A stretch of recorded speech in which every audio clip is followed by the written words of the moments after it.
"You're just not smart enough for my world."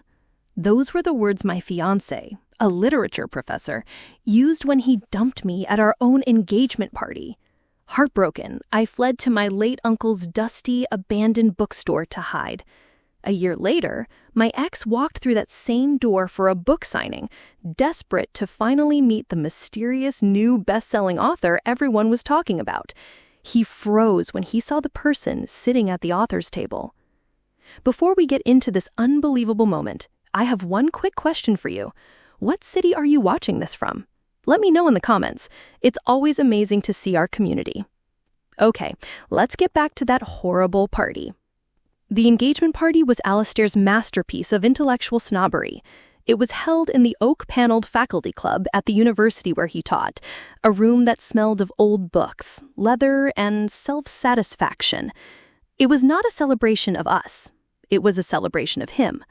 The guest list was a who's who of the English department, acclaimed poets, tenured professors with intimidating elbow patches, and sharp-witted graduate students who all seemed to speak in a language of literary theory I couldn't quite grasp. I felt like a poorly translated novel in a library of first editions. I stood by his side, smiling my polite, practiced smile while he held court. He was brilliant, I couldn't deny that. He moved through the crowd with an easy, confident charm, dropping names like Foucault and Derrida into casual conversation. He would tell a joke referencing a deeply obscure postmodernist text, and his colleagues would erupt in knowing, appreciative laughter. He'd then turn to me and say, "Don't worry your pretty little head about it, darling," patting my hand in a gesture that was meant to look like affection, but felt like a public dismissal. I had spent our entire relationship feeling like this, like a student in a class where I was perpetually failing. I loved to read. I loved stories. But my love was simple, emotional. Alistair's love was analytical, critical, a thing to be dissected and deconstructed. He treated books like autopsies. I treated them like friends. This difference, he had always assured me, was what made us a perfect balance. I now know he just saw me as a blank page upon which he could write his own superiority. The beginning of the end came during the toasts. His department head, a man with a booming voice and a self-important beard, raised a glass. To Alistair and Lila, may their life together be a perfect meeting of minds. Alistair beamed at the phrase, meeting of minds. Then Alistair stood up to speak. He spoke eloquently about partnership, about intellectual synergy, about the joy of finding a partner who could challenge him. He never once mentioned my name. He was toasting the idea of a perfect partner, a person I knew in my heart he did not believe me to be. The final brutal severance came a half hour later. He pulled me aside, near the fireplace, where a small group of his closest colleagues were chatting. He did it deliberately, ensuring there would be witnesses to my quiet execution. "Lila, my dear," he began, his voice taking on the gentle, regretful tone of a surgeon about to perform a necessary amputation. "We need to talk." I knew in that moment what was coming. I felt the blood drain from my face. "I am so terribly fond of you, but I have come to a difficult but necessary realization. My life, my work, my entire world, it exists on a plane of critical theory and post-structuralist discourse. It's who I am. I need a partner who can challenge me, who can debate the nuances of Lacanian psychoanalysis with me over breakfast. I need a meeting of the minds." He looked at me, his eyes full of a pity that was more painful than any anger could ever be. "And you, my dear," he said, his voice dropping to a confidential whisper that was loud enough for his friends to hear. "With your simple, heartfelt stories and your quiet observations, you're a wonderfully sweet girl, Lila, but you're just not smart enough for my world. It would be a disservice to both of us to continue this charade." The words "not smart enough" struck me with the force of a physical blow.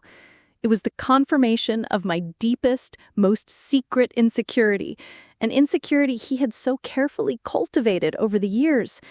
It was the final, perfect cruelty. I stood there, speechless, my ears ringing, my champagne flute trembling in my hand. I could feel the pitying, awkward glances of his colleagues. My public dumping was now a piece of academic gossip, a story they would tell over sherry for years to come. I don't remember what I said. I don't think I said anything. I just turned, handed my full champagne flute to a passing waiter, and walked away. I walked out of the oak-paneled room, out of the grand university club, and out of the life I had thought was mine. I fled into the night, my heart shattered, his final devastating judgment echoing in my soul. Not smart enough. I drove for 6 hours that night, fueled by a toxic cocktail of shame, heartbreak, and black coffee from a gas station thermos. I had no destination in mind, only a desperate, primal need to put as much distance as possible between myself and the life that had just imploded. The city lights faded in my rearview mirror, replaced by the dark, lonely expanse of the interstate. Alistair's final words, "You're just not smart enough for my world," played on a relentless loop in my head, each repetition a fresh twist of the knife. He hadn't just broken my heart, he had taken a sledgehammer to my sense of self-worth. He had confirmed my deepest, most secret fear that I was, in fact, an imposter in a world of brilliant minds, a simple girl pretending to understand complex things. It was almost dawn when I finally saw the familiar, faded green sign for Oakhaven, the sleepy, forgotten little town where my favorite person in the world, my late Uncle Ben, had lived and died. And on impulse, I took the exit. I found myself driving down its quiet, tree-lined main street, the storefront still dark in the pre-dawn gloom. And there it was, at the end of the street, just as I remembered it. Ben's Book Nook. My uncle had left me his small, struggling bookstore in his will 5 years ago. I had kept it, paying the property taxes out of my own pocket, unable to bear the thought of selling the one place that held the best memories of my childhood. It had been closed ever since, a dusty, silent monument to the man who had first taught me to love stories. Now, it was my only refuge. The old brass key felt cool and solid in my trembling hand. The lock groaned in protest, but finally turned. I pushed open the door, and the scent of the place washed over me. A familiar, comforting smell of old paper, leather, and dust. It was the smell of my childhood summers. It was the smell of home. The store was a disaster, a beautiful, chaotic mess. Books were stacked in precarious towers on the floor. They overflowed from the shelves. They lay open on dusty armchairs. It was exactly as he had left it. I walked through the narrow aisles, my fingers trailing along the spines of the books, each one a memory. My uncle was nothing like my family. He had never cared about my grades or my career path. He only cared if I was reading something good. Alistair thinks a book is something to be conquered, I remember telling him once. He reads to find flaws. Uncle Ben had just laughed his big, booming laugh. "Poor man," he'd said. "He doesn't understand. A book isn't a fortress to be stormed, kiddo. It's a door to be opened." For the first week, I did nothing but grieve. I slept on a lumpy old sofa in the back office, wrapped in a dusty blanket. I cried until I had no tears left. I replayed the scene at the engagement party 1,000 times in my mind, each time feeling the fresh, sharp sting of humiliation. I was adrift in a sea of my own perceived inadequacy. Alistair, with his PhDs and his literary theories, was the arbiter of intelligence, and he had found me wanting. My family, with their focus on status and successful partners, would surely agree with his verdict. I felt worthless. My silent sacrifice, I realized, had been my own voice. For years in my relationship with Alistair, I had allowed his intellectual world to eclipse my own. I would listen, nodding along, as he and his friends debated complex literary theory, feeling like a fraud. I had a deep emotional and intuitive understanding of stories, but I couldn't articulate it in their academic language, so I had learned to stay silent. I had let him believe that his way of seeing the world was the only valid one. I had sacrificed my own quiet wisdom at the altar of his loud, performative intelligence. The turning point came on a rainy Tuesday afternoon. I was sorting through a box of my uncle's old things and found a small leather-bound journal. Inside, in his familiar, looping script, was a story he had started but never finished. It was a beautiful, simple story about a girl who could talk to birds. And at the end of the last written page, he had scribbled a note. For Lila, maybe you can finish this for me someday. Holding that journal, a new, unfamiliar feeling began to push through the fog of my grief. It was anger, a cold, clean anger at Alistair. Who was he to decide who was smart enough? Who was he to be the gatekeeper of intellectual worth?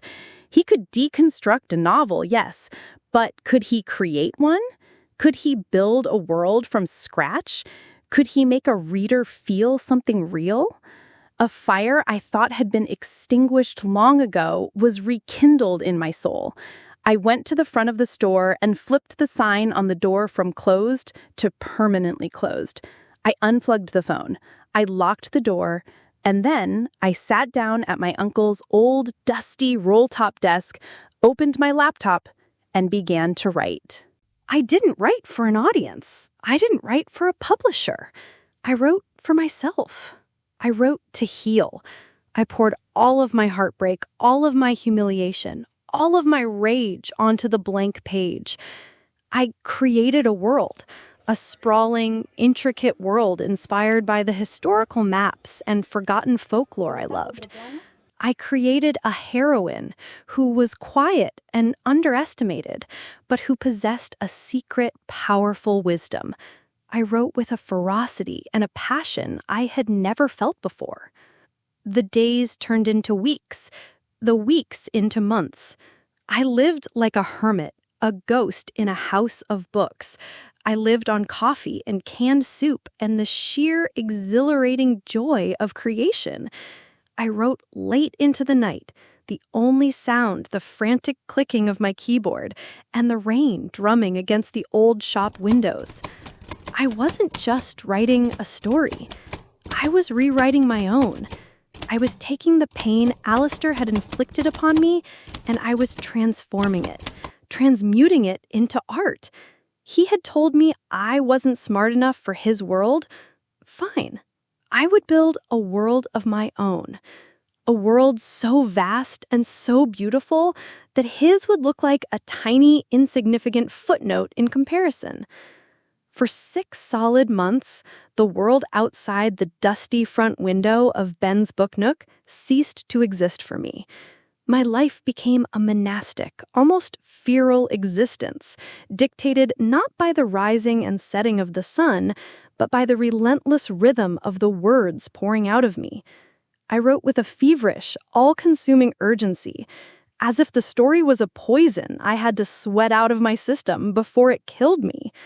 The bookstore was my cocoon, a dusty, paper-filled womb where I could lick my wounds and, unbeknownst to me at first, undergo a profound metamorphosis. I lived on black coffee, canned soup, and the stale crackers I found in the back office pantry. I slept on the lumpy sofa, my dreams a chaotic swirl of the world I was creating and the world that had rejected me. I didn't speak to my family. They would call, their initial token concern eventually souring into annoyed impatience. Lila, this is ridiculous. Hiding away in that dusty old shop isn't going to solve your problems.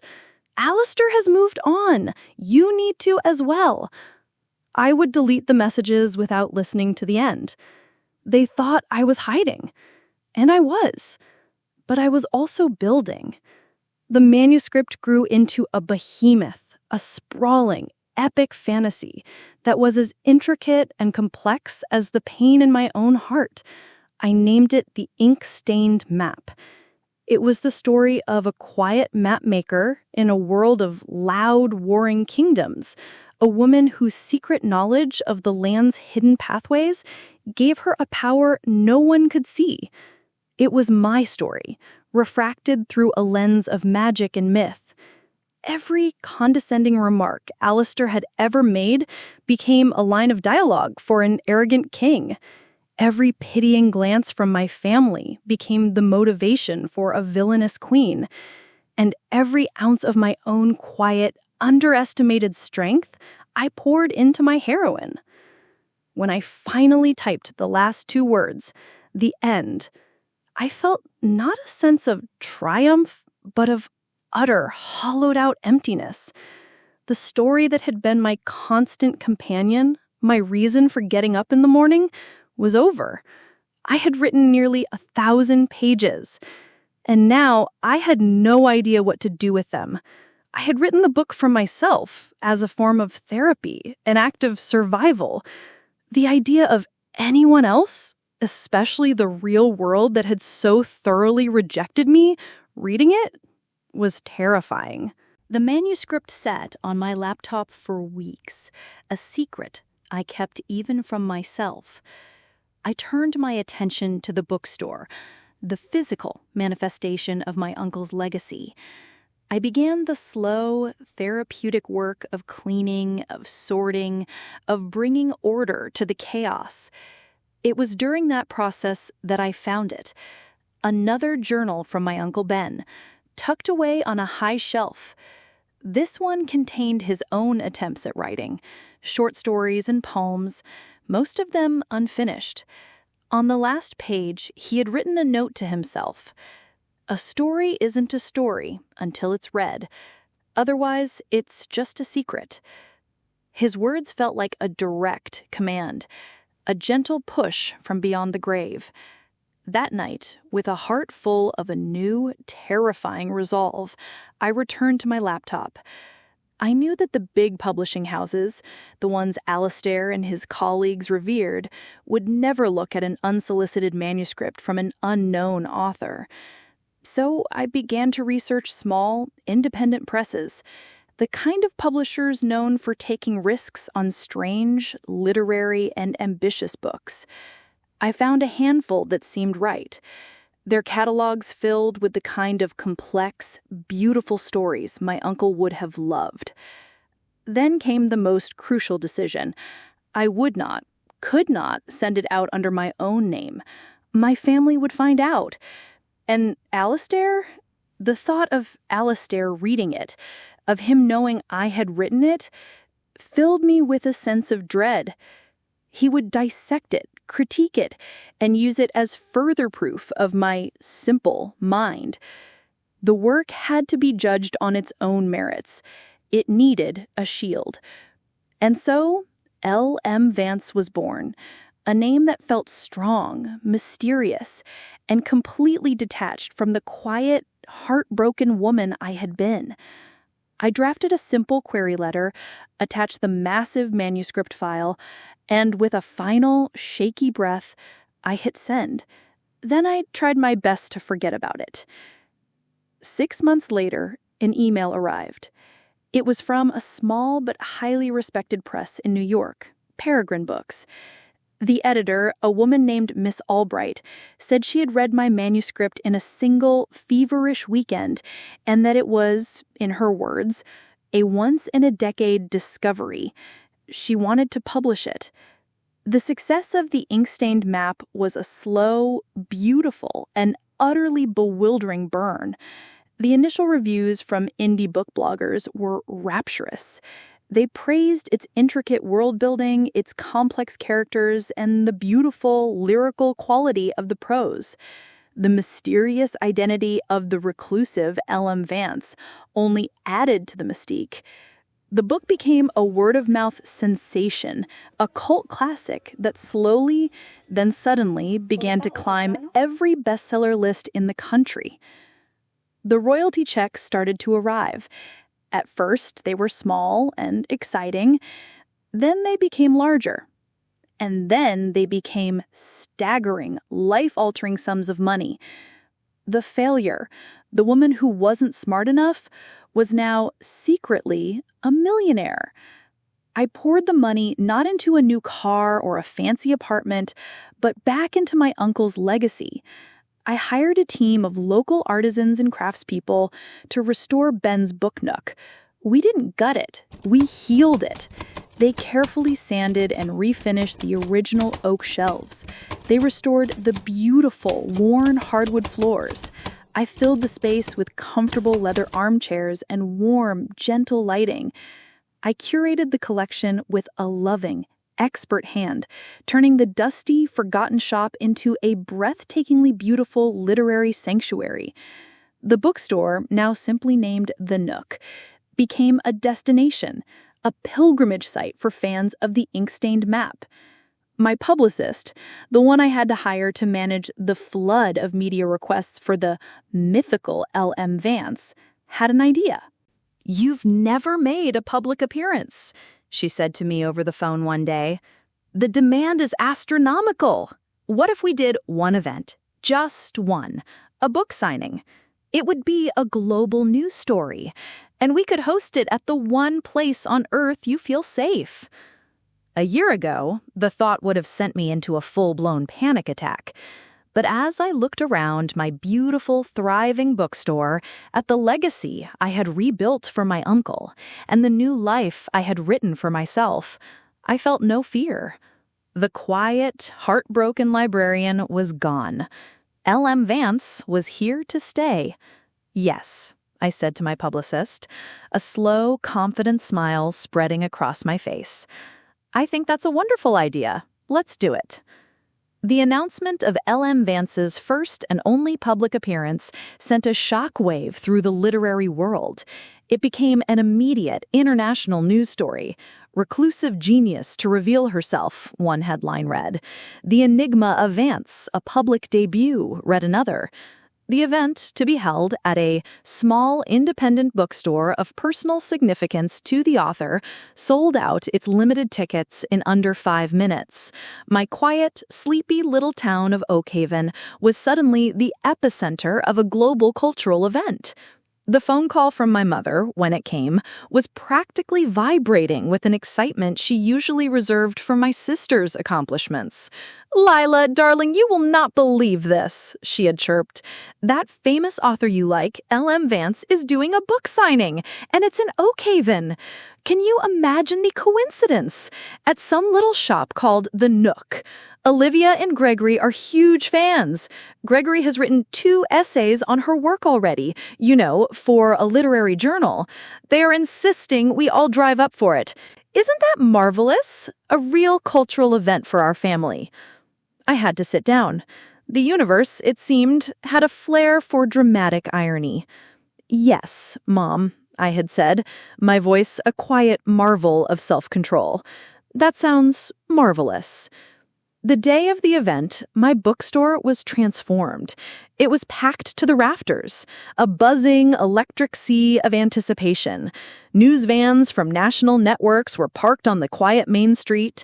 My small staff, a group of wonderful local women I had hired, were managing the crowd with a cheerful efficiency. I stood in the small back office, my heart a frantic drum against my ribs, and watched the live feed from the security camera on a small monitor. I saw faces from every walk of life, all of them clutching a copy of my book, The Ink-Stained Map, like a sacred text. Their faces were full of such genuine excitement and love. It was the most terrifying and beautiful thing I had ever seen. And then I saw them. My family. They were making their way through the crowd, my mother looking thrilled, my sister Olivia looking slightly bored, and my ex-fiancé, Professor Alistair Finch, looking starstruck. He was clutching a pristine first edition hardcover of my novel, his face, usually a mask of cool, intellectual superiority, now filled with the eager, almost boyish excitement of a true fan. He was here to meet his hero. He was here to meet the brilliant literary mind he had so often praised on his podcast. A strange, cold calm settled over me. The last vestiges of my fear fell away, replaced by a sense of profound karmic inevitability. The universe hadn't just given me a new life, it had arranged for a final poetic closing of the last chapter of my old one. The store manager, a wonderful woman named Sarah, poked her head into the office. "It's time, Lila," she whispered, her eyes shining. "They're waiting for you." I took one last deep breath, smoothed down my simple black dress, and walked towards the small curtain that separated the office from the main store. The local news anchor, acting as the event's host, was at the microphone on the small makeshift stage. And now, his voice boomed through the speakers, the moment we have all been waiting for. For a year, she has been a mystery, a name on a cover, a voice that has captivated the world. Tonight, for the first and perhaps only time, she has graciously agreed to meet her readers. Ladies and gentlemen, please join me in giving a very warm welcome to the author of The Ink-Stained Map, the brilliant L.M. Vance. The applause was a physical force, a thunderous wave of sound that seemed to shake the very foundations of my uncle's old store. I pushed back the curtain and stepped into the light. I walked to the small stage, my steps steady, my face composed. I sat down at the simple wooden table, a pen and a glass of water waiting for me. I looked out at the sea of faces, at the hundreds of people who had been touched by the story I had bled onto the page from my own broken heart. And then my eyes found his. Alistair was in the front row, not 10 feet away from me. I watched his face as his brain tried and failed to process what it was seeing. It was a slow, agonizing, and beautiful demolition. First, a flicker of confusion. That looks like Lila? What is she doing on stage? Then a flash of annoyance. Why is she interrupting this important moment?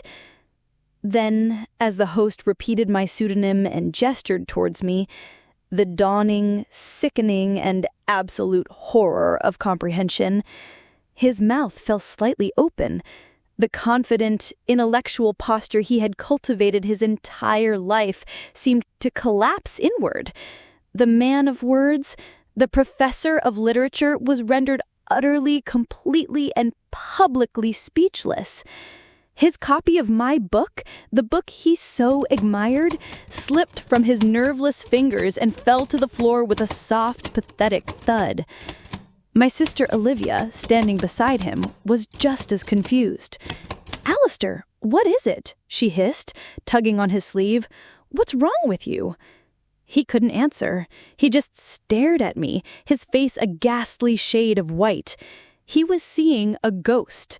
Not the ghost of the quiet, heartbroken woman he had discarded, but the ghost of his own colossal, career-defining mistake. He, the great literary critic, had failed to recognize true genius when he was engaged to it. He had called the author of the year's most celebrated novel not smart enough. The irony was so perfect, so absolute, it was almost a work of art in itself. I didn't acknowledge him at first. I smiled, a genuine warm smile at the cheering crowd. I thanked them for coming, my voice clear and steady. Then I opened my book to a marked page. "I'd like to read a short passage," I said, my eyes finally sweeping across the front row, passing over Alistair's shattered, horrified face without a flicker of recognition. I began to read a scene from my novel, a scene where my quiet, underestimated mapmaker heroine finally reveals her secret, comprehensive knowledge of the world to a court of arrogant, dismissive kings who had long mocked her for being a simple, uneducated woman. The words filled the silent, rapt room, and as I read, I knew this was my true vindication. It wasn't the look on Alistair's face. It was the love on the faces of my readers. He had come here tonight seeking to admire a genius. He had no idea he was about to become an insignificant footnote in her greatest, truest story. I finished reading the passage, my voice steady, and the bookstore erupted in a second, even more thunderous round of applause. The sound was a warm, welcoming wave, washing away the last vestiges of the cold shame I had carried for so long. But I was only half aware of the crowd. My entire being was focused on the wreckage in the front row. Alistair was still frozen in his seat, his face a ghastly, pale mask of disbelief. He looked like a man who had just witnessed the laws of physics invert themselves. My sister, Olivia, was now staring at me, her mouth slightly agape, her eyes filled with a new, horrifying understanding. The boring sister she had pitied her entire life was the very person the world was celebrating. The host of the event, my publicist, stepped forward. "Thank you, Miss Vance," she said, her voice bright. "I'm sure you can all see why this book has captured the world's imagination. L.M. Vance has now graciously agreed to sign copies of the ink-stained map." The announcement broke the spell. A long, enthusiastic line immediately began to form, snaking its way through the aisles of my beloved bookstore. I watched as person after person approached my table, their faces shining with excitement and admiration. They told me how my book had touched them, how my heroine had inspired them. Each interaction was a small, healing gift, a confirmation that the story I'd pulled from my own deepest pain had become a source of strength for others. From the corner of my eye, I was vaguely aware of a commotion near the front. My mother, her face a frantic, desperate mask, was trying to push her way through the crowd towards me, trying to reclaim her position as the mother of the celebrity. "I'm her mother," I heard her insisting to one of my staff members. "I need to speak with her." My calm, unflappable store manager gently but firmly blocked her path. "I'm sorry, ma'am," she said, her voice polite but unyielding. "Ms. Vance isn't seeing any family at this time. You'll have to wait in line like everyone else." The public polite denial of their connection was a quiet, devastating blow. I watched as my mother, utterly defeated, was forced to retreat, and I watched as my sister, Olivia, finally seemed to grasp the full scope of the situation. She took Alistair, who was still sitting, catatonic in his chair, by the arm, and practically dragged him out of the store, away from the prying eyes and the whispers that were now starting to circulate about him. The fallout from that night was immediate and spectacular. My first and only public appearance became a legend in the literary world. The story was too perfect, too poetic to be ignored. The headlines were brutal. The critic and the cast-off. Professor Finch's ex-fiancé revealed as literary phenom L.M. Vance. Genius recognized, snobbery rebuked, the unbelievable true story behind the ink-stained map. Alistair became a laughingstock, a cautionary tale in the academic circles he had once dominated. He was the brilliant literature professor who had failed the most important literary test of his life. His podcasts were ridiculed. His classes suffered from low enrollment. His intellectual authority, the very core of his identity, was shattered beyond repair. My family, of course, tried to reach me.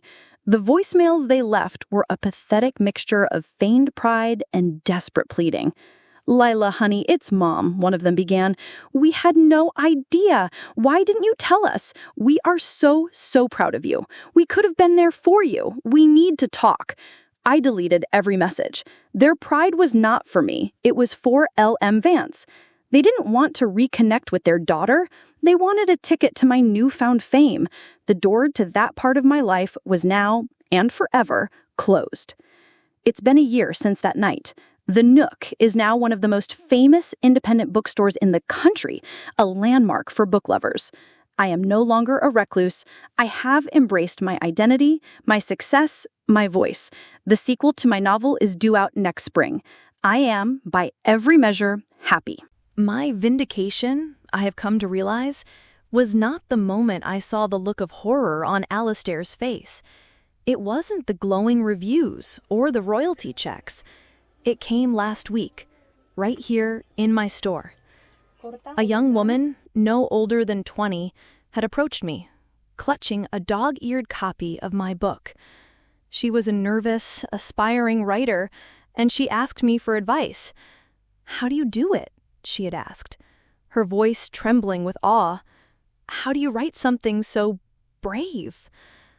I looked at her shining, hopeful eyes, and I saw a reflection of a younger, more broken version of myself. I took her book and signed it. And as I did, I told her the only truth that now mattered to me. "You don't ever let anyone tell you what your story is worth," I said, my voice soft but firm. "And you never, ever let anyone tell you that you're not smart enough to write it. Your voice is yours. It's the most powerful thing you will ever own. Use it." The look of gratitude on her face was my true reward. In that moment, I understood. The goal was never to get revenge on Alistair. The goal was to heal myself. And the book, the story born from my pain, had done that. But it had also done something more. It had become a source of strength for others. I had taken the cruelty he had shown me and transformed it into an act of kindness for a stranger. I hadn't just become a best-selling author. I had become the kind, wise, and encouraging mentor I had so desperately needed myself. And that was a better ending than any I could have ever written. An absolutely beautiful and inspiring story about finding your own voice. What do you think of Lila's quiet, powerful form of revenge? Let us know your thoughts in the comments below. We love hearing your perspective.